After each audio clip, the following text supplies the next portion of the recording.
তো বন্ধুরা, আজকে তোমাদের আমি দিতে চলেছি রিয়াল মাদ্রিদ ভার্সেস বার্সেলোনার প্রেডিকশন।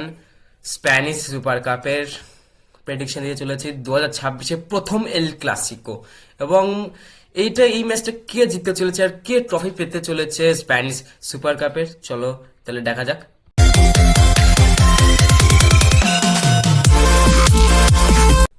এবং চলো ভিডিওটা শুরু করা যাক। তো তোমরা যদি সবার আগে, এবং আমরা জানি বার্সেলোনা রিয়াল মাদ্রিদ একটা টক্করের ম্যাচ হবে। আর সব থেকে বড় নিউজ, কিলিয়ান এমবাপ্পে নিজের ইনজুরি থেকে ব্যাক করে গেছে, এটা সবাই মনে হয় অলরেডি শুনে ফেলেছে খবরটা। তা তোমরা যদি এখন দেখি বার্সেলোনা লাইন আপ যদি দেখো, বার্সেলোনা লাইন আপে মানে 100%, মানে এটা প্রেডিক্টেড লাইন আপ। জোয়ান গার্সিয়া গোলকিপার হবে, কোন্ডে, কুবাসি, এরিক গার্সিয়া বালদে, এই চারটে থাকবে হচ্ছে ডিফেন্সের। মিডফিল্ডে পেড্রি, ডে জং, আর স্ট্রাইকে বাজাগি, লোপেস, মানে ফার্মিন লোপেস, রাফিনিয়া আর ফেরান টরেস থাকবে হচ্ছে স্ট্রাইকে।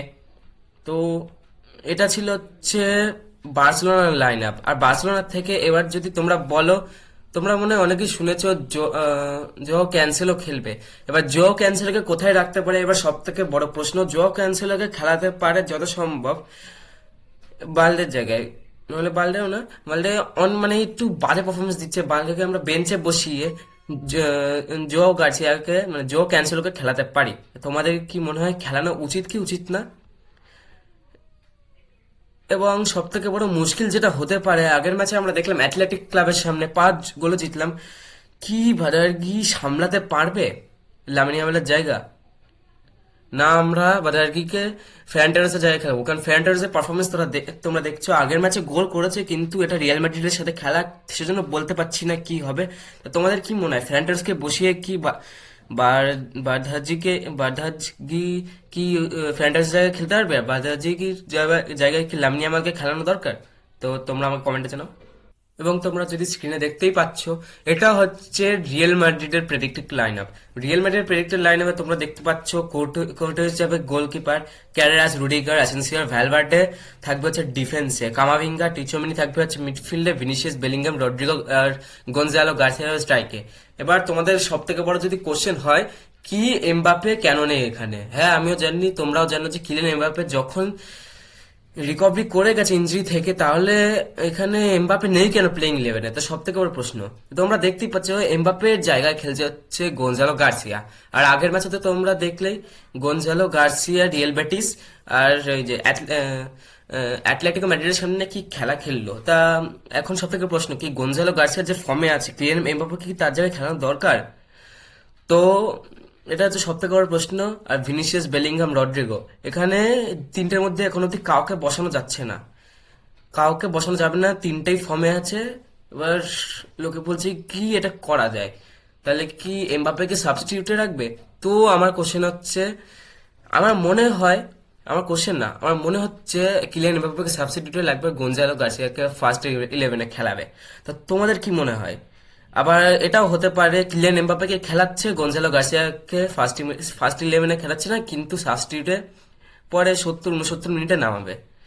তো তোমাদের কি প্রেডিকশন আমাকে কমেন্টে জানিও। এবং আরেকটা উপায় আছে, এমবাপে ও গঞ্জালো গার্সিয়া একই টিমে মানে এক প্লেইং ইলেভেনে খেলতে পারে। সেটা মানে হতে পারে হচ্ছে রড্রিগো যদি না খেলে। আমরা জানি এখানে তোমরা যদি দেখো, এখানে ডাউটফুল লেখা দেখাচ্ছে, হ্যামস্টার ইনজুরি হয়েছিল রড্রিগোর। এবার সব থেকে প্রশ্ন, কি রড্রিগোকে খেলাবে কি খেলাবে না? রড্রিগোরও ইনজুরি হয়েছিল। তো তোমরা তোমাদের প্রেডিকশন দাও, কি রড্রিগোকে খেলানো উচিত কি উচিত না? তা আমি যদি আমার কথাটা বলি যে রড্রিগোকে খেলাবে কি খেলাবে না, আমার যতটুকু মনে হচ্ছে রড্রিগোকে খেলাবেন না, আর কিলিয়ান এমবাপ্পে খেলাবে। এমবাপ্পে একটা অনেক জরুরি প্লেয়ার রিয়াল মাদ্রিদের জন্য, অনেক জরুরি প্লেয়ার। এমবাপ্পে অনেক ম্যাচ বাঁচিয়েছে একাই রিয়াল মাদ্রিদের জন্য। রড্রিগোকে রড্রিগোর জায়গায় খেলবে হচ্ছে মানে গঞ্জালো গার্সিয়া। গঞ্জালো গার্সিয়ার যে ফর্ম, কারেন্ট ফর্ম যদি ভালো খেলে যায় এই যে ফাইনালে, তাহলে আমরাও মানে বার্সেলোনা যে আমাদেরও হারিয়ে দেবে বার্সেলোনাকে। আর সেজন্য বলছি দেখি কি হয়, না হলে রড্রিগোকে সাবস্টিটিউটে নামাতে পারে, এটা সম্ভব, ইনজুরি আছে। এবং বন্ধুরা, এতক্ষণ যা বললাম, এতক্ষণ এত বকবক করার পর যা মনে হচ্ছে, এত কিছু বকবক করার, এত প্রেডিকশন দেওয়ার পর আমার যা মনে হচ্ছে ম্যাচটা জিতবে হচ্ছে বার্সেলোনা। 3-1 ম্যাচটা জিতবে। আমি বার্সেলোনার ফ্যান হয়ে বলছি না, আমার কথাটা মিলিয়ে দেখো।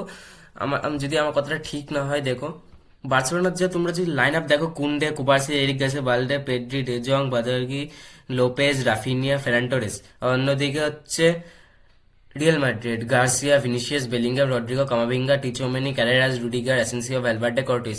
এটা হচ্ছে প্রেডিক্টেড লাইন আপ দুটো টিমের। কিন্তু তোমরা যদি দেখো, যদি কিলিয়ান এমবাপ্পে খেলেও আর রড্রিগো যদি না খেলে, গঞ্জালো গার্সিয়া যদি রড্রিগোর জায়গায় খেলে, তাও দেখবা এখানে প্রেশার থাকবে হচ্ছে রিয়াল মাদ্রিদের উপর। রিয়াল মাদ্রিদ মানে ডিফেন্স অত অত চলছে না,